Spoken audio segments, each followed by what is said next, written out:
Good afternoon, and welcome to the March 31st, 2025 meeting of the Rotary Club of Louisville. I'm Lori Flannery, President and CEO of New Directions, President of our club, and a Paul Harris Fellow +1. If you brought a device with you here today, something that might look a little like this, I want to remind you to please either silence it or turn it off for the duration of our meeting. Thank you. Providing our invocation today is Steve Jester, retired pastor of Second Presbyterian Church, club director-elect, and Paul Harris Fellow. President Lori, members and guests, let us pray. God of mercy and compassion, God of justice and freedom, God of life and of hope, thank you for this day you have given us, for the precious gift of time, for relationships long-standing or just beginning. Thank you for the gift of the riches of your earth, for those who have grown this food and stored and shipped it, and those who have prepared and served it. Speak a word of life and hope, a word of joy and purpose through our interactions with each other, through the work of this club, and through the words and witness of Governor Beshear.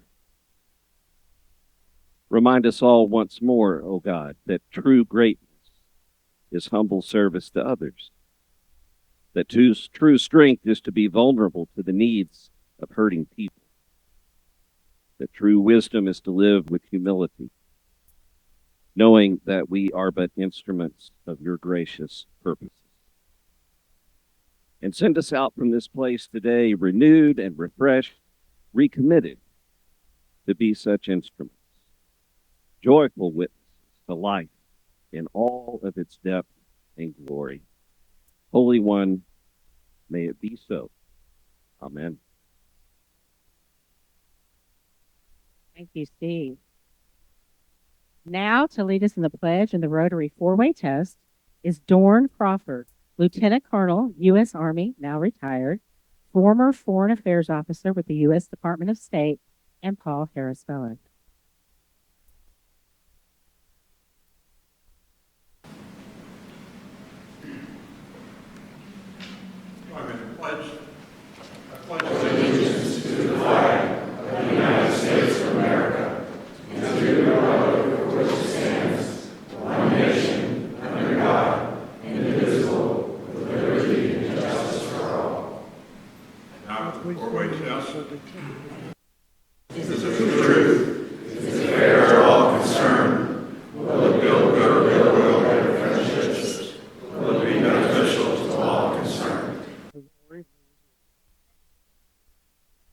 Thank you so much, Norn.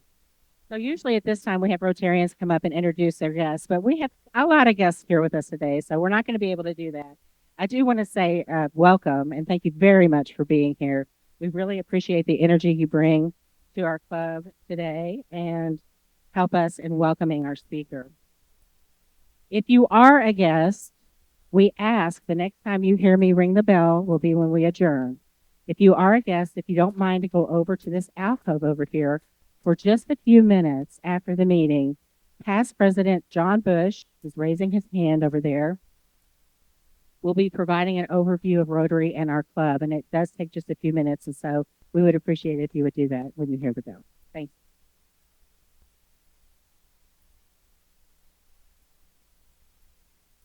I would like to acknowledge a few of those joining us here today. We have Rocky Adkins, Special Advisor to the Governor.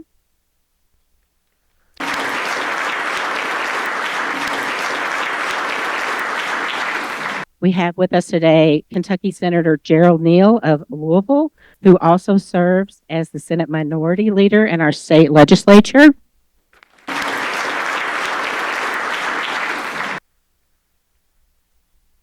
We have District 6710 Governor-elect Dorsey Ridley from Henderson.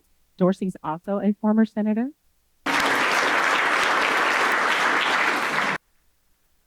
We have District 6710 Governor nominee Cheryl Smith from Frankfurt.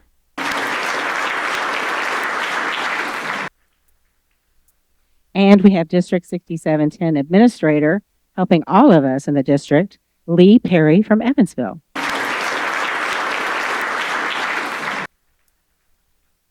We are also delighted to welcome from our sister city of Quito, Ecuador, Maria del Pilar Palacio Fierro.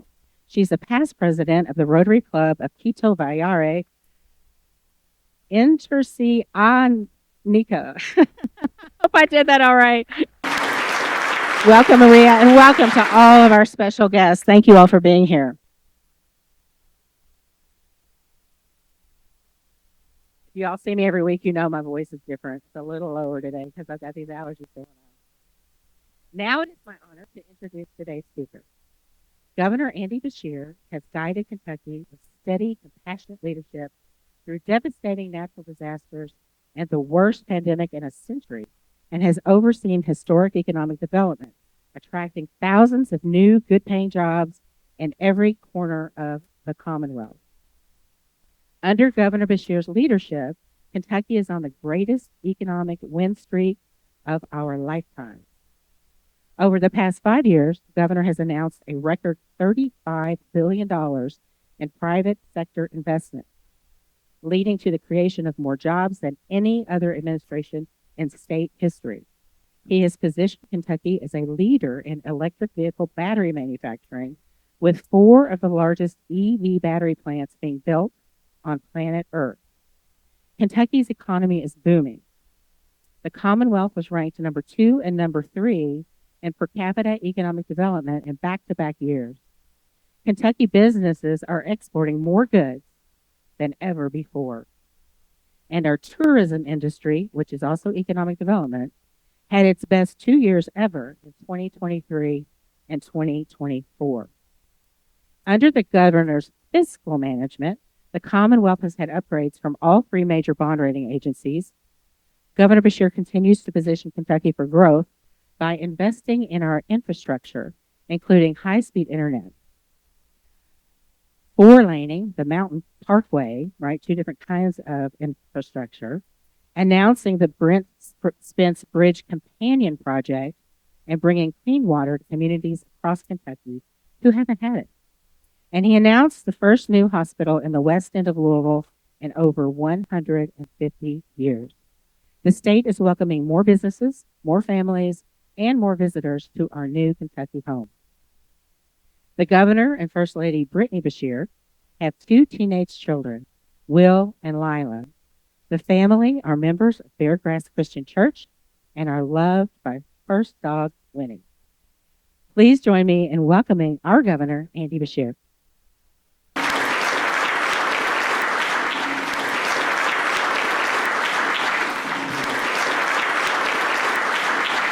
Thank you. Thank you. I want to start by thanking Lori for that kind introduction. I know the First Lady is loved by the first dog, Brittany. I think most days I'm kind of tolerated by first dog, Winnie. Thank you to Lori for the invitation. You know, she talked a lot about what she does and what she's done. What she didn't mention is that she was the Finance Cabinet Secretary under Governor Steve Beshear, who I refer to as the second best Governor Beshear. I also want to say congratulations to your Rotarian of the Year, Karen Morrison. Karen's here today. So,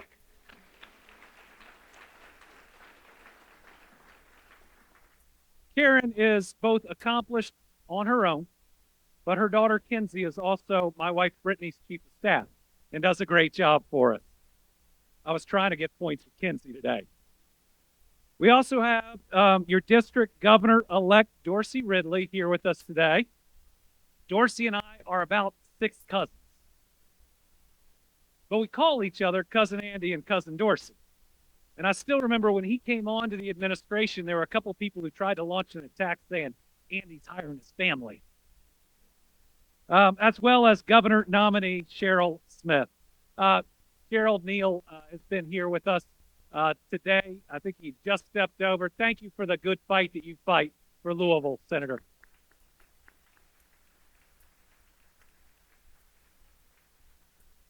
And I am excited to be here today because it speaks volumes that Kentucky has the 13th largest Rotary Club in the world right here in Louisville. More than 110 years ago, in 1912, this was the 45th club to be founded, and there are now over 45,000 clubs worldwide. It shows that in Kentucky, we know how to get things done, that we come together and we live out our values and we look out for our neighbors. That's because y'all are invested in the future of your community.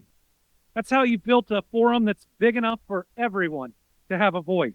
That's how you end up with the Rotary Club over 300 strong.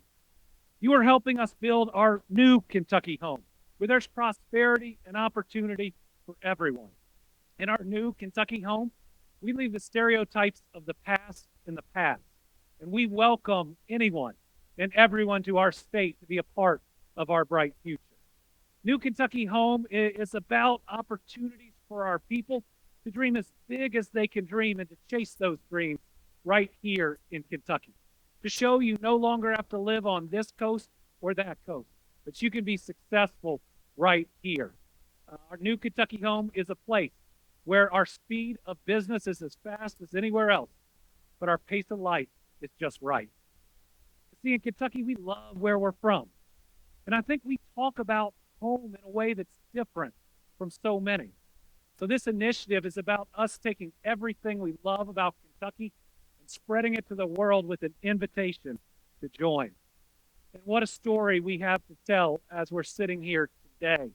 I mean, the last 5 years, yes, we have dealt with difficulty and tragedy. You know, it's hard to think that really up until about 2.5 years ago, we were dealing with a pandemic that took 1 million Americans. We're still struggling to process that. I think we see it in so many ways. It's hard to believe that in these last several years, we've dealt with the worst tornadoes in our lifetime, the worst flooding in our lifetime, or just dealing with a flooding event from February. And now we're worried about one, by the way, Wednesday through Saturday of this week. You're going to start seeing the news come out on that. Yet despite everything that Mother Nature has thrown at us, we have succeeded together these last 5 years in special ways. I mean, together we've broken every economic development record in the books, and it's not even close. And what that means is that the next generation of Kentuckians is going to have possibilities that we could have only dreamt about. You think about the last 5 years, breaking the record for private sector investment, over $35 billion. You know, when somebody told me that that was the highest of any governor, of course, I'd ask a question.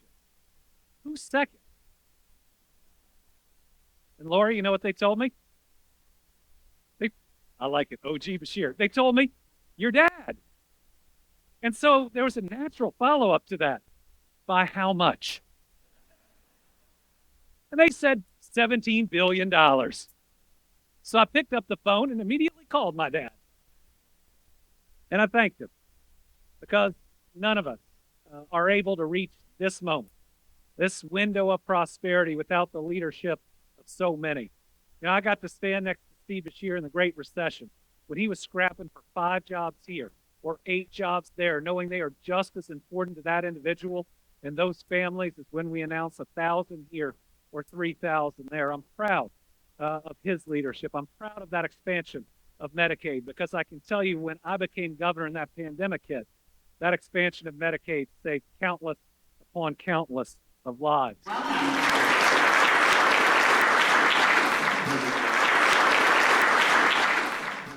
And I should come back by the end and talk about Medicaid a little bit and the significant threat that we are facing right now, what it means to the people we love most, and what it means to jobs throughout Kentucky. But in addition to that record for private sector investment, we're sitting here having created the record of new jobs together, over 60,000. We're here with the record for best 3-year average in wages, now over $26 an hour. We've broken our tourism record 2 straight years, and when last year's numbers come in large part thanks to Louisville, we'll have broken our tourism record 3 straight years in the Commonwealth of Kentucky.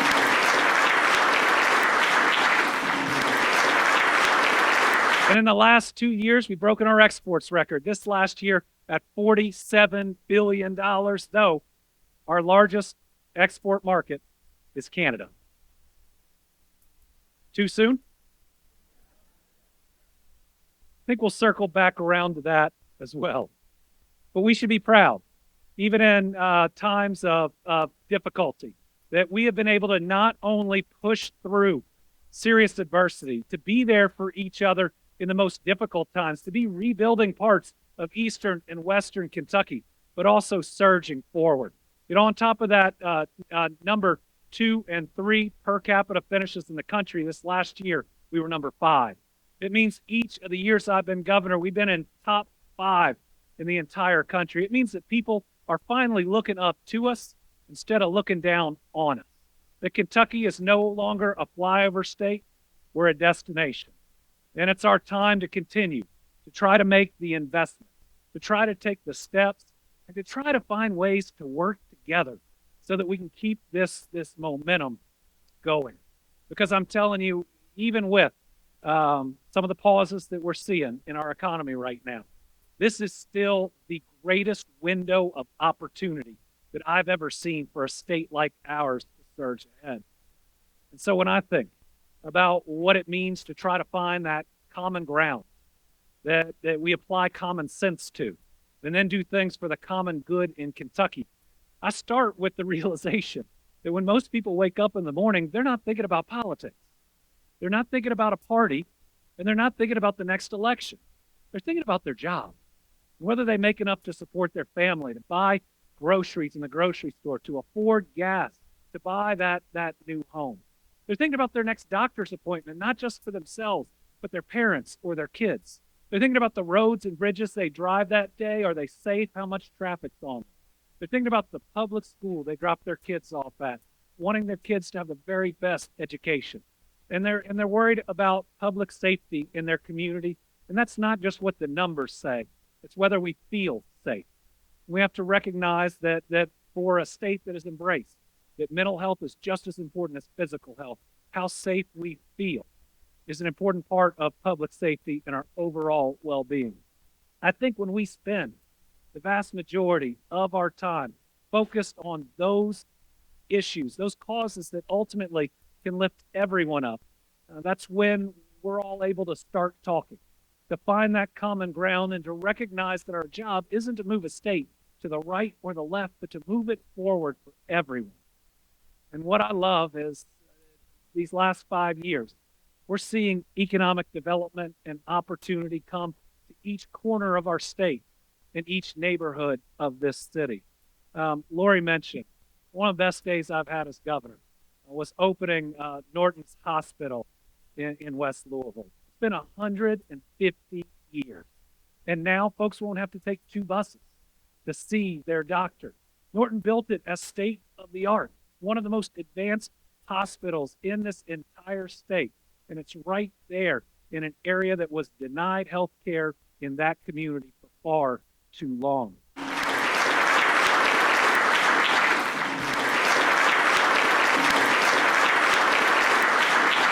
But in places that haven't seen investment or disinvestment, it can't just be one investment. And that's why I'm proud of some other things that we've been able to announce, especially in West Louisville. You have Deborah Belitsky coming, I think next week or to your next meeting. It was just last week we were celebrating the opening of the first part of Waterfront Park that's come to West Louisville. That Playport facility is as good as anywhere in the world. I got to see 3 different classes running around, interacting on it. It is a special thing that's going to bring a park now within a 10-minute walk to 10,000 more Kentuckians.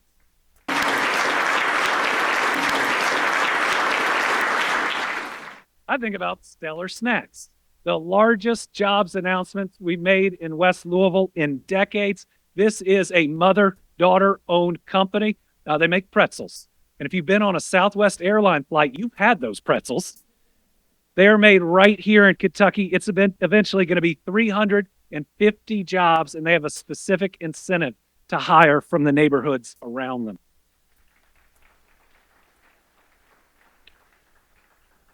I know we've got folks from Goodwill here today. That Goodwill Opportunity Center isn't just a job training magnet. There are a ton of jobs in that facility. That is a multi-million-dollar investment that, again, is state of the art.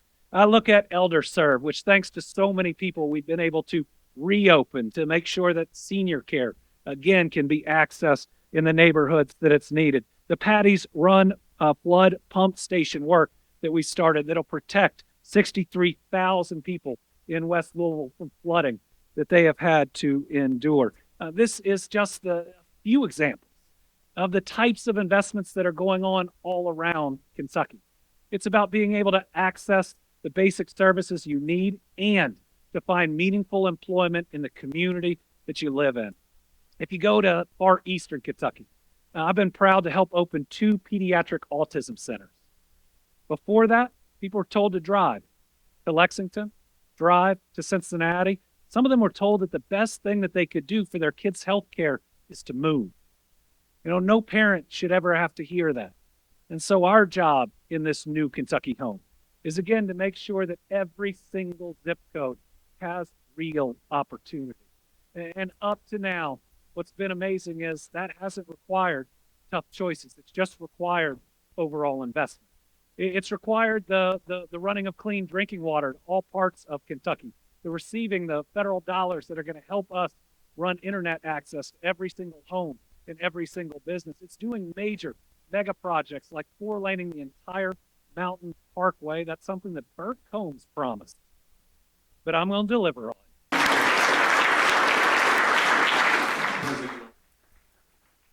It's building that I-69 bridge for Dorsey that's going to open up Western Kentucky in special ways. I think we had the finances to build it without tolls, but the supermajority is making us build it with tolls. So you know whose fault that one is, right? I appreciate that. And it's our continued investments in our school systems, and folks, we desperately need to continue that. But I want to talk about, 3 things that I believe are absolutely necessary if we want to keep our progress going. The first is an investment in our public school system, specifically the salaries of all our public school employees that are desperately needed. And I know this seemed partisan in Frankfort, but it's not partisan in other states.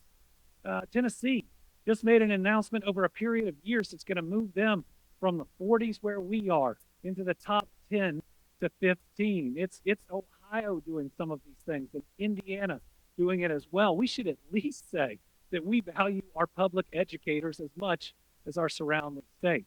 The second one, I need your help on, because I'm telling you, in this next session, if business comes and says its number one demand is universal pre-K for every 4-year-old in the Commonwealth, it will happen.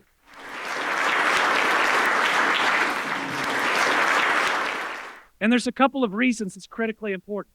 So number one, not having it is the reason our students are behind. 52% of Kentucky's kids show up for kindergarten not kindergarten ready. You can't blame that on our school system. They haven't stepped in a school for a single day. If we truly want to lift everyone up and measure progress, we've got to make sure on that day one that all those kids are ready. Here's the second piece. There is no other single action that will increase our workforce as quickly as universal pre-K for all 4-year-olds. Doing it through our public school system and along with Head Start means it happens in every county. Child care deserts don't impact that 4-year-old year. When they did this in Washington, D.C., they increased especially their maternal workforce by more than 8% in 1 year. And it saves families, working families, $9, $10, $12,000 in that year, and it makes us more competitive. I'll give you an example of that. Our young families in northern Kentucky are looking across the river at Cincinnati, where they're working on universal pre-K in that county. So just think about it. Those Kentuckians can live on either side of that river, except their kids will have greater access to education. They will save money, and they will be able to get back into the workforce if they're not that much faster. It's just so important to the progress of our state. And then the third one is one where I think we step back We got to be a welcoming space to anyone, everyone who wants to live here.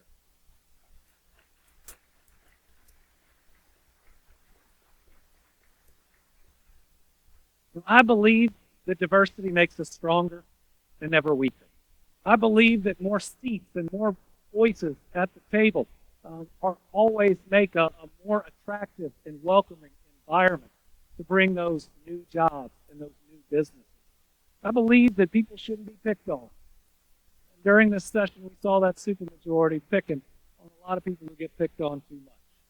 And so I know that when I veto something, my veto is likely to get overridden. But for those kids out there that have been getting picked on, I want them to know their governor cares about them and sees them and values them.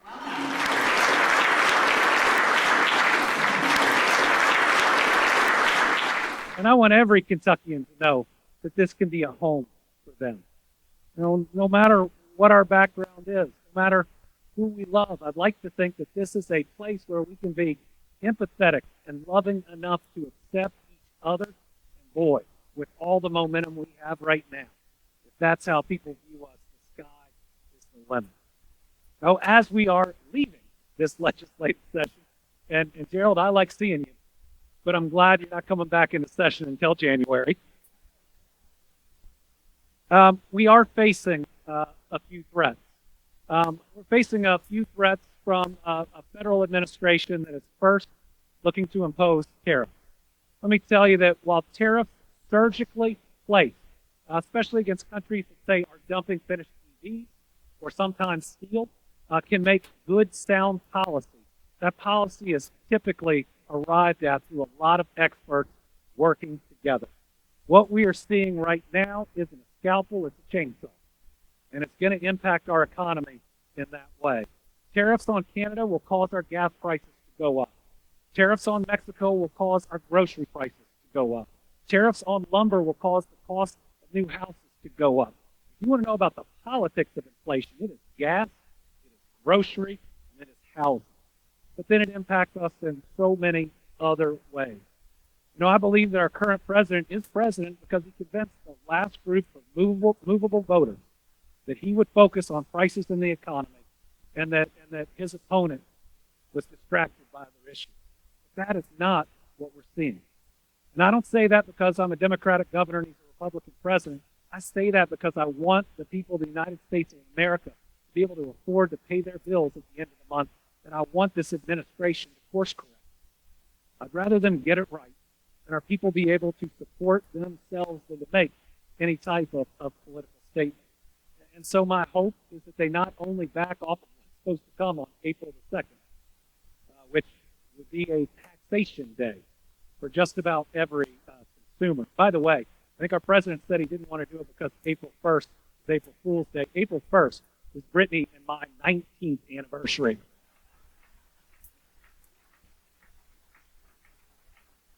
So I do want to thank him for giving me one day off.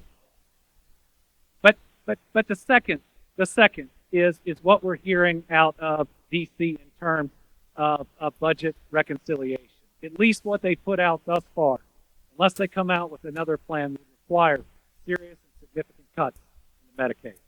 Let me just spend a second on that, and then I'll open it up to questions. Medicaid covers the people we love the most, our kids and our parents.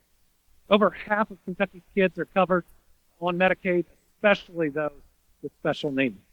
70% of our long-term care costs are covered by Medicaid. But here's the other truth. Rural health care will not exist in the future without a robust level of Medicaid like we have now. What will happen is folks in rural America, whether you have private insurance or Medicaid, your hospital system and your clinics will shut down. And then you'll have to drive several hours to a city like this one to probably see the same doctor who had to move from your community. Listen, the big hospital systems here are amazing. My kids were born in the North. And I'm so grateful for the level of care that's here. But every other community deserves a level of care as well. And we should want a system, hospital, clinic, and healthcare that can serve every single Kentuckian. But let me tell you, it'll impact the hospital system here significantly as well. The care that can be provided, the practitioners who can be recruited, all of this will push us backwards. And let me just close this thought by saying in a state where our rankings in heart disease, lung cancer, and diabetes might be three of the greatest threats to our workforce, we need more access to health care and not less access to health care. So as you can tell, I'm a little busy lately. And I will even admit, when you add on the session and you add the new wrinkles out of DC, sometimes it can feel stressful and overwhelming. I know it feels like that to a lot of you too. What I'm blessed with is an opportunity to get up every day and to try to do something about it. And I hope you see from my actions that my why will never be my party, but my sincere belief in whether something helps Kentuckians or hurts them. As a final example of that, I will tell you I'm arguing right now against the dismantling of FEMA. FEMA hasn't always worked well, but it has been necessary for us because we have had 13 federally declared disasters since I became governor. But here's the thing I'll admit to you. FEMA under President Trump is working better than I've ever seen it. This last group that has come in has fewer problems and fewer criticism. They've responded, whether it was at the end of the Biden administration or now, and they're doing a good job. My promise is I'll always call it like I see it. The administration is doing something good for our state. You're going to hear me support. And they're doing something that I believe hurts our state or the American people. You can bet I'm going to speak up. So thank you all for having me, and now is your chance to cross-examine the governor of Kentucky.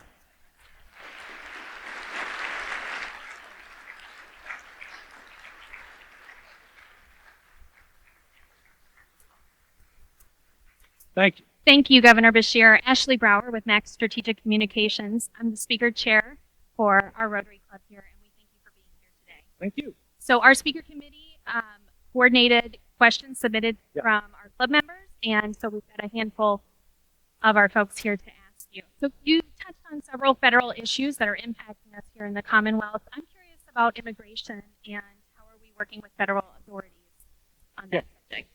So to date, federal authorities haven't reached out to either my office or the Kentucky State Police. They have worked with, I'm told, that they've worked with some local sheriff's offices.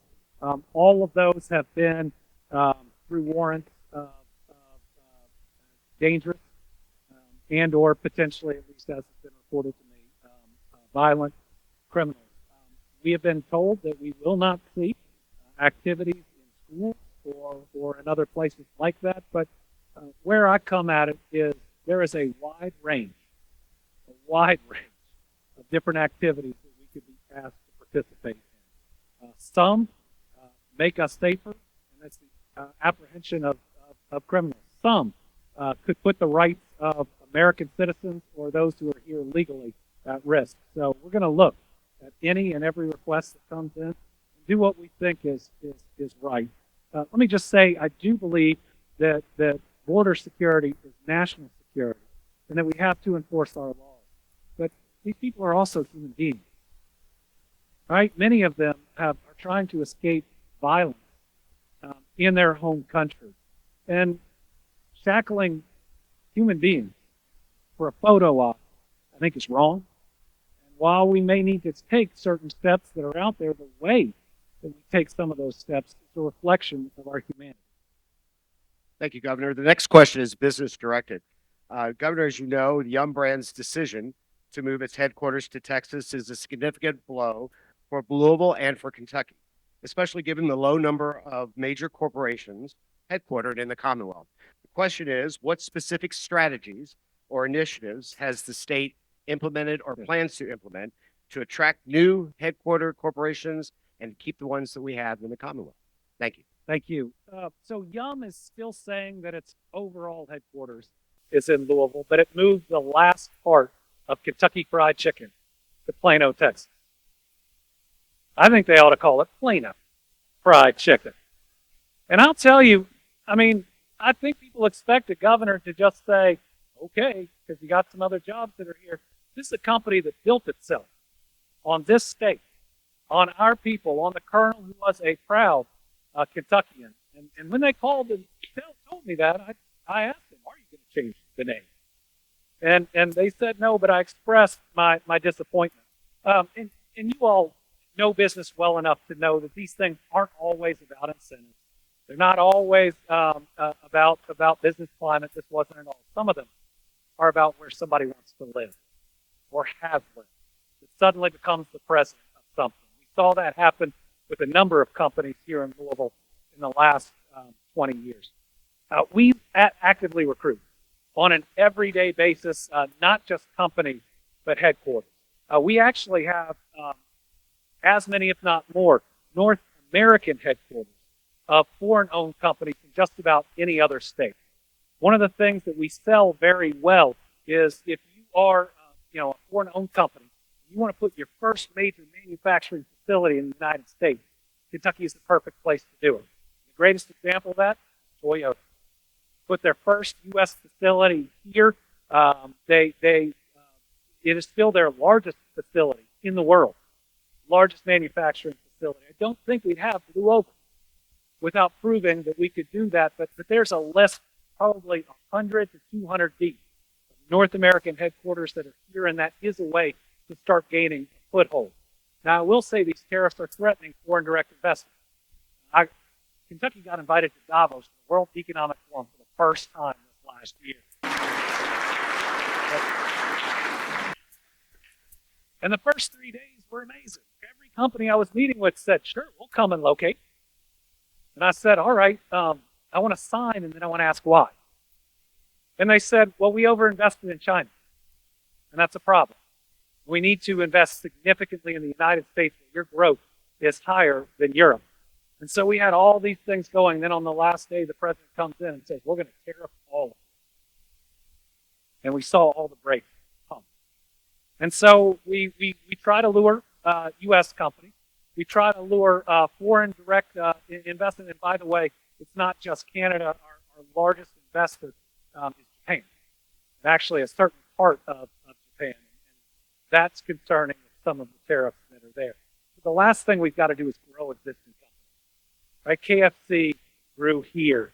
Humana grew here. So many of our big, proud companies grew here. And so many of the largest companies in the United States never moved. Right? They were started and grew in their state. So working with small, medium, and large businesses as they grow. And I think we have a real opportunity because I believe capital is opening up in ways that previously you had to fly to San Francisco that you don't necessarily have to now. And so I'm optimistic, but I think that the next big company we're going to boast is one that is already located right here in Kentucky. Hello, Governor. Jack Guthrie. It's nice to have you here at the University of Louisville. And that's what I want to ask you about. Okay. You knew coming over here this morning that somebody would ask this question. So I'm sure I was thinking maybe. We've had 6 presidents in 9 years or something like that. And, we need great leadership at this university in order to keep pace with what you have described. And I'm wondering, when is it time for the governor to step in and take charge of this thing?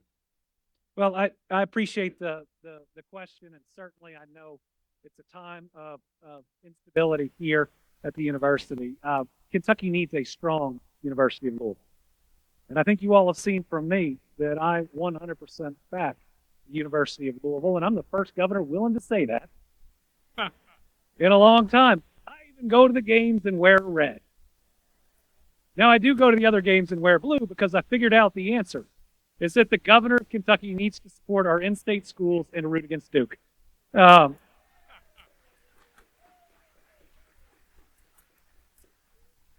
So I'm watching the situation. I'm also trying to be really cognizant of the fact that I tried to tell Matt Bevin over and over and over that if he did to the board what he was going to do to the board, we were going to be put on probation with the accreditation. And I kept being told, no, that won't happen. And guess what? It hit, and the university had that black eye for a period of time. I would like the board to be able to come forward and talk with what they can talk about, having entered into an agreement that I know that they did. But in the very least, talk about what you want to see in the new leadership. Talk about the change in direction that you'd like to see. And I very much like the provost, now the new president. I said hi to him on the way in. I'll just say what I said a couple days ago, and it's not about him. It's that if you're going to have a new president, you ought to do a search. I mean, the last president was selected through a search. I think any great person like him would rise to the occasion. And you don't have to do it in 3 months. You don't have to do it in a year. You can do it over the course of 2. Harvard's doing a search that ends in 2027 to try to find that right person. And then when we find the right person, we got to keep it. The contract's got to work both ways. And we had some presidents that left earlier than we'd like to see, and then we've had some that are no longer with us. But I'm watching it very carefully. I want you to know the university has my support, and I'm going to make sure we move forward in a positive direction. Good luck. Hi, Governor. Sandra Dodge, New Directions Housing. Yes. Nice to see you again, as always. As a governor and a father of 2 teenagers, Pray for me. what was the rationale behind signing into law the ability for 15-year-olds to drive in the Commonwealth? And do statistics support that a 15-year-old is as safe on the road as an 18-year-old? I'd say intense lobbying by a 15-year-old and a 14-year-old.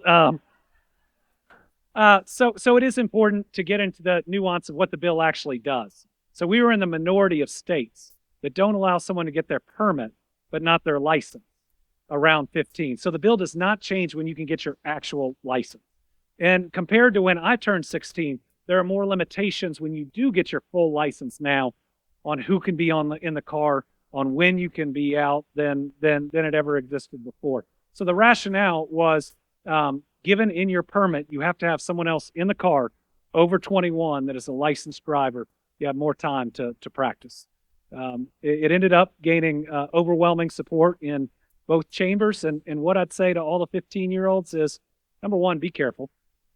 And number two, any of those statements about now they can take themselves to practice are not true. They are not true. The goal here is to be in the car with them, is to not be going to that big parking lot and acting like what we're doing is fully legal. But to try to get that extra time, because it's going to take time for my kids to learn to parallel park. And I haven't driven in 5 years.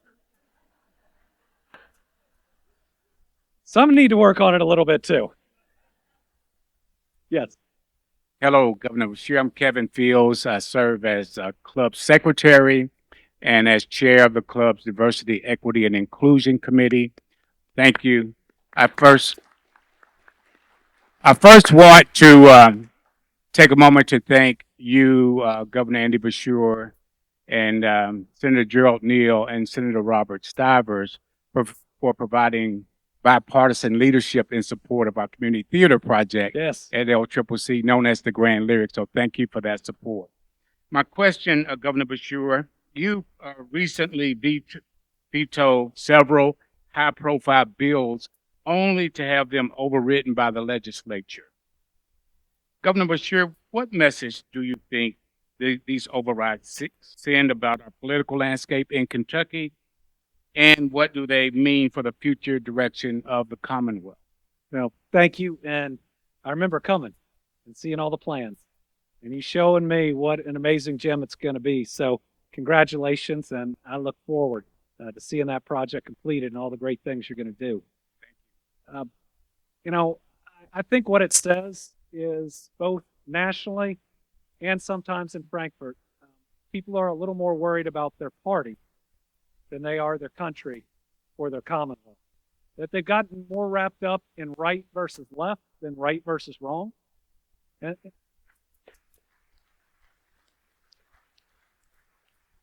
that somehow owning the other side has become a goal or an end in and of itself. I mean, for me, I'm driven by my faith, which it starts with the golden rule that I'm supposed to love my neighbor as myself, and there are no asterisks. There are no exceptions. And then the parable of the Good Samaritan, where, 2 people of entirely different backgrounds that are supposed to dislike each other and one puts their hand out to help the other up. I think what we saw in a lot of the bills I vetoed was instead of putting a hand down to help somebody up, they kick that person while they're down. And I just think that's wrong.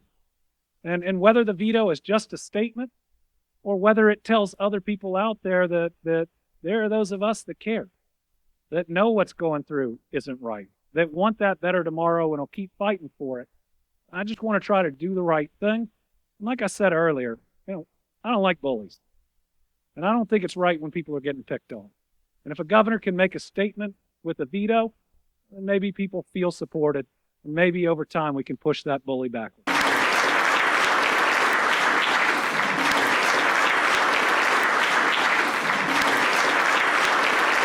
Governor, thank you for speaking to our club today. I'm Ken Salvaggi. I'm president-elect of our great club. In your travels throughout the Commonwealth, you've no doubt met many special people. I'm wondering if you can share with us some of the people that have most impacted you living our Rotary focus on service above self. Being governor of the Commonwealth is an incredible opportunity, even on the days that are tough. I love this job because I love this state, and getting to travel to every part of it, and being accepted, which has happened over these last 5 years by folks, whether they voted for me or not, has made me truly feel an us without any them. And so when I've gotten to travel, just seeing people doing good work in their community, opening a food bank to help people in a community where there wasn't, that clinic that opens up and people are celebrating about it. But I'd have to say the toughest moments in all this are the natural disasters, but the greatest moments are the response. I wish I could understand the why us over and over and over. It seems like every time on the national news they say another major weather system is going to hammer the United States, and it's right over Kentucky. And I can't explain that why, but you always see God in the response. After the tornadoes, I saw people pulling up in driveways, getting out, introducing themselves for the first time and just saying, how can I help? I saw a teacher, because school was canceled, driving the biggest dump truck I've ever seen because he wanted to help. There's a pastor named Pastor Boykin who is in Mayfield who has now built 54 homes with help from one of our funds. I met him probably the third time down after the tornadoes, and we started working together. And about 6 months after that, he said, I think I can finally tell you this. I didn't vote for you. And I said, I'm not worried about it. And he said, but us working together has been special. And he said, I've gotten to see a part of you. And I said, Pastor, I've gotten to see amazing work from you. We continue that work. He's now looking at building houses in eastern Kentucky. Just this common purpose that pushed out all the noise of things you think are really important until you lose 81 people in a tornado or 45 in a flood. Hundreds or thousands are without a house, and they're just crying out for help, and people can come together and provide that help. And then the months that always follows that, you don't hear one thing about politics. And so just seeing how good the people of Kentucky are, and I think how good we can all be when we're called to do it and when we're forced to push out everything that's kind of thrown upon us, there's just real opportunity, I think, for good things in this world and in this Commonwealth, and seeing everybody out there doing it. You look at Eastern Kentucky, the Homes Inc., the Fahy folks. These are people that have dedicated their lives to affordable housing, but now, they're seeing opportunity out of tragedy. This is their Super Bowl. We're building 7 high ground sites out of the floodplain in Eastern Kentucky. If we do it right, we don't just build a house for everybody who lost one. We address affordable housing in Eastern Kentucky. We make sure we don't see the depopulation of that region. We've already had 2 businesses looking at the extra acreage of one of the sites that we just started building on. And that wasn't just me or my folks that helped put that together. It's a lot of people trying to do good in this world, and to be a part of that's pretty special. Thank you. Yes.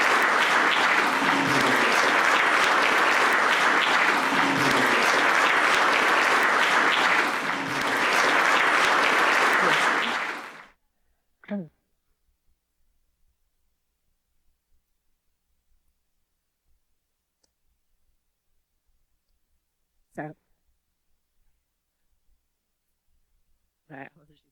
Can't get in. I apologize. Of course, it happened today. I would have shook your hand. I thought, but no, it's like, I do think it's allergies on a phone, but I want to say thank you so much for being here today, Governor Andy Beshear. Let's give him another hand.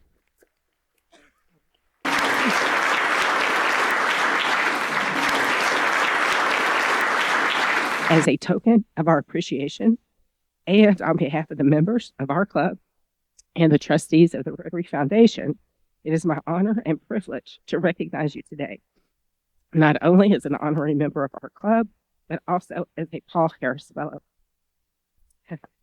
The award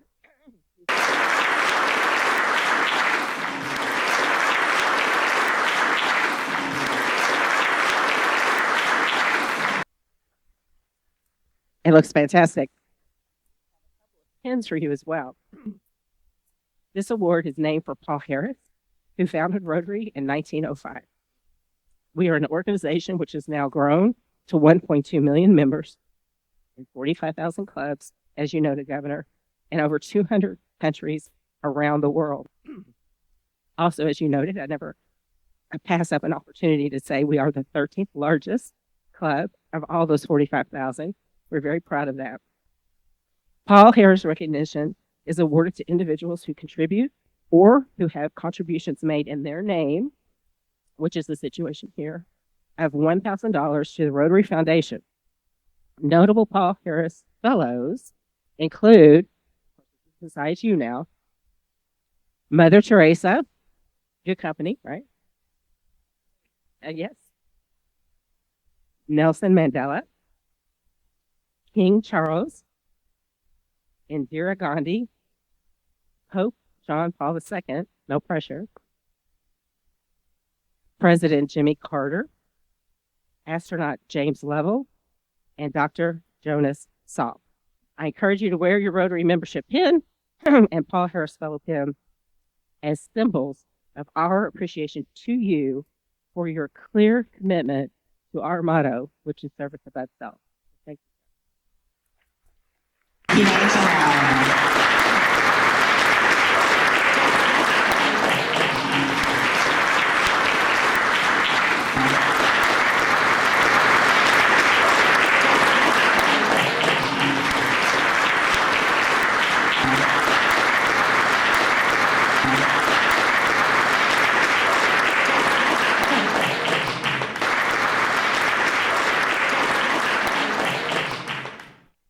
I also want to thank all the Rotarians who submitted questions and to our speakers committee for coordinating those questions to the governor. I thought those were great, very timely. Next week's meeting on Thursday, April 10th, so not this Thursday, April 3rd, but next week, April 10th, will feature Deborah Belitsky, President and Executive Director of Waterfront Park. Her theme is expanding westward, continuing the legacy of Louisville's waterfront and Phase 4. Again, guests, we invite you to go over to the alcove after I ring the bell for just a few minutes to hear about our club and Rotary membership by past president and one of the best darn presidents ever, John Bush. I hope you all have a great rest of your week.